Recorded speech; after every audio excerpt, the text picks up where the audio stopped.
Oi pessoal, sejam muito bem-vindos. Hoje eu vou tratar sobre a lei do piso.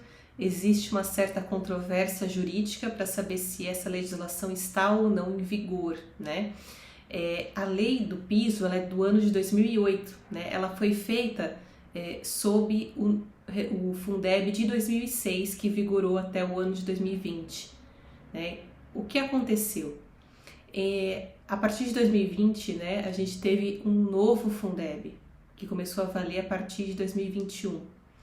Esse novo Fundeb, ele provocou algumas alterações na Constituição Federal e uma delas diz que lei específica criará ali os aspectos sobre a lei do piso do magistério.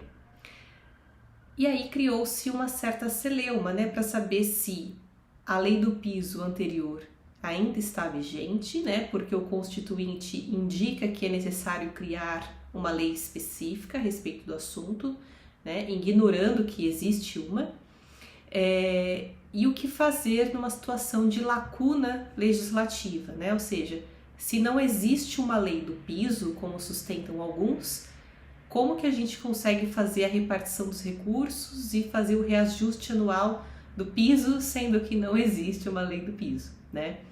O reajuste, né, dos professores, né, do salário dos professores da rede pública, ele é sempre baseado no valor mínimo por aluno, né, que é um percentual, né, um valor, na verdade, anual, que é calculado para cada etapa do ensino, na maneira ali de distribuir os recursos do Fundeb, né, que é esse fundo que trata sobre a educação básica no Brasil. Cada estado tem o seu fundo, faz a distribuição para estados e municípios e ele é composto aí por verbas, né, oriundas dos 3 entes federativos, né, União, estados e municípios. Qual que é a questão? Na ausência de uma lei específica, o MEC tem adotado a lei anterior, né, a lei 11.738, a de 2008. Acontece que os reajustes anuais, que são pautados nesse valor mínimo, né, do Fundeb, ele sobrecarrega os municípios. E alguns municípios, então, entraram na justiça dizendo que não são obrigados a cumprir uma lei que não está mais em vigor, né? Embora ela não tenha sido expressamente revogada. Então, é uma questão, assim, do ponto de vista jurídico, um tanto complexa e que precisa ser discutida também a nível do Supremo Tribunal Federal. Hoje a gente vê alguns movimentos na Justiça Federal de primeira instância e também de segunda instância, né, dos municípios entrando com ações judiciais contra a União para que esse reajuste não seja aplicado com base nessa legislação anterior, mas que tenha uma outra forma de reajustar o salário dos professores enquanto a gente não tem uma lei federal a respeito do assunto.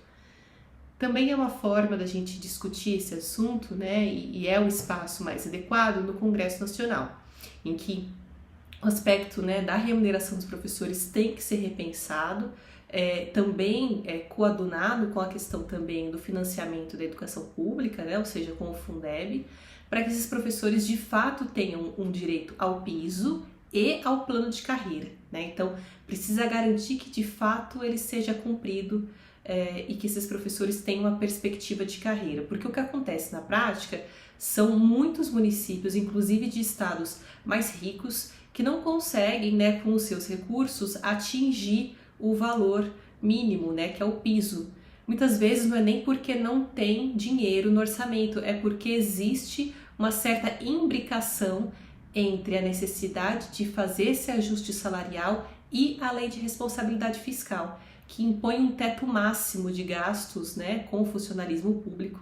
E aí, se o prefeito, né, ou se o governador ultrapassa o que a gente chama de limite prudencial, esse prefeito e esse governador sofrem algumas sanções.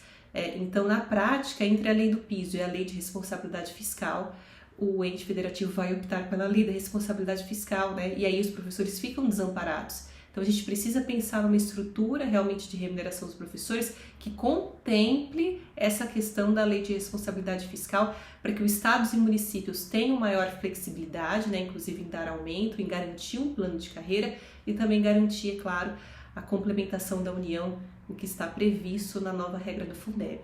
É isso, pessoal, um tema complexo que leva aí um bom tempo para a gente conversar sobre o assunto, mas trouxe aqui as linhas gerais de como está esse tema hoje no Brasil, né? Como que a gente consegue avançar, inclusive, com a remuneração docente. É isso, pessoal. Fico por aqui. Um abraço a todos. Até logo.